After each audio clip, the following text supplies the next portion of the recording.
भाई सर्वप्रथम मोर सभानेत्री भाई मान को मोर नमस्कार अभिनंदन जनाऊँ जे मोर ना हूँ राधाकांत अमार मोर घर हूँ खंडीकंपा एवं पंचायत हूँ सगड़ा ग्राम पंचायत।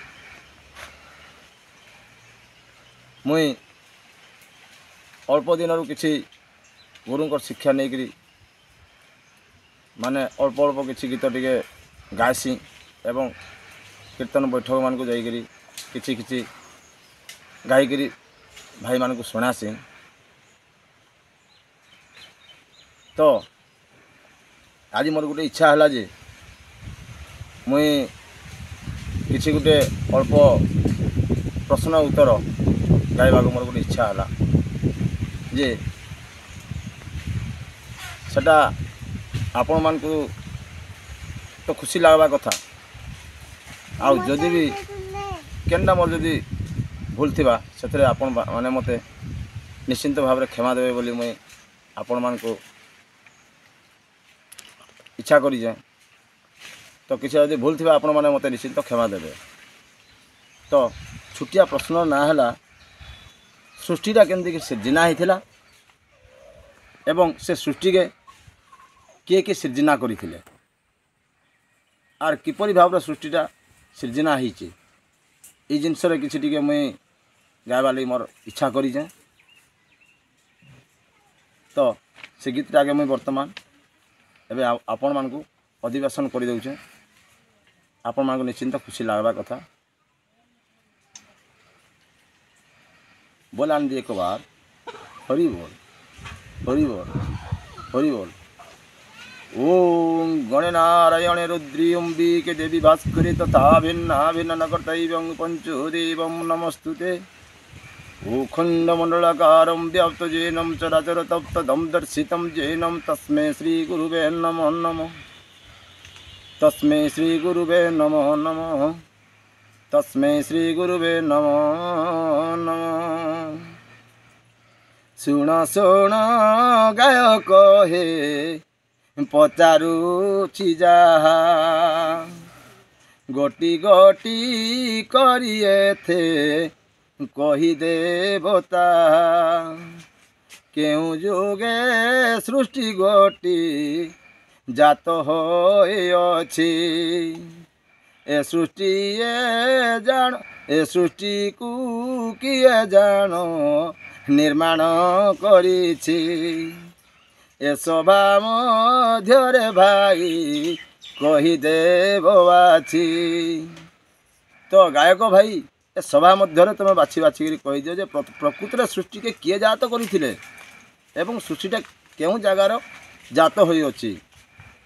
अच्छा भाई सृष्टिटा केउ जगार जात होईछि आ किए जात करथिले ताबे उत्तरटा कही दउछे। शुण शुण गायक हे पचारिल जाहा गोटी गोटी करी मुही कही देविता सत्य जुगे पृथ्वीटी होइथिला सुन निराकार समिता को करिले निर्माण शून्य मार्गे ब्रह्म जे हूँ शून्य भासुथिला निराकार तपसे एक ठूल हेला ओंक्षरु होई तलकू खसिले। जेतेबेले पृथ्वी रे ब्रह्मटा शून्य मार्गे थिले निराकार स्वामी से समय क्या करथिले तपस्या करथिले शून्य परम ब्रह्म को सेतेबेले शून्य परम ब्रह्म तपस्या रे शांति होईकरी जेतेक ब्रह्म पृथ्वी रे खेलिकी थिला से ब्रह्म जाक एकठूल होई निराकार स्वामी को तांकर हस्त को आसीगले।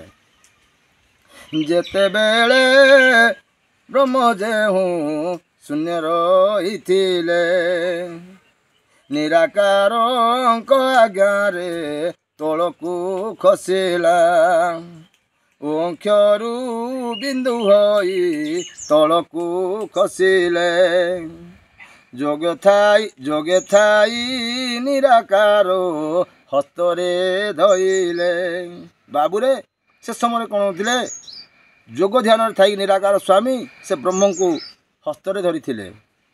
ଯୋଗେ ଥାଇ ନିରାକାର ହସ୍ତରେ ଧଇଲେ, ତିନି ଅଙ୍ଗୁଳିରେ ତିନି ଧାର ବୋହିଗଲେ। ସେତେବେଳେ କ'ଣ ହେଇଥିଲେ? ଯେତେବେଳେ ନିରାକାର ସ୍ୱାମୀ ହସ୍ତରେ ଧରିଥିଲେ, ଏ ତିନିଟା ଅଙ୍ଗୁଳିର ଧାରରେ ତିନି ଧାର ହେଇକି ତଳକୁ ଖସିଗଲେ। ତହିଁ ବ୍ରହ୍ମା ବିଷ୍ଣୁ ହର ଜାତ ଯେ ହୋଇଲେ। ଏହି ତିନି ଦେବ ଜାଣ ସୃଷ୍ଟିକୁ ସିର୍ଜିଲେ। ମୂର୍ଖ ରାଧା କାନ୍ତ ନମେ କୃଷ୍ଣ ପାଦ ତଳେ। ମୂର୍ଖ ରାଧା କାନ୍ତ ନମେ କୃଷ୍ଣ ପାଦ ତଳେ। ଓଂ ଶରଣାମ ଗତ ଦିନ ଆଥର ପରିତ୍ରାଣଂ ପରାୟଣୀ ସର୍ବଂ ସର୍ତେ ହରେ ଦେବୀ ନାରାୟଣୀ ନମୋସ୍ତୁତେ।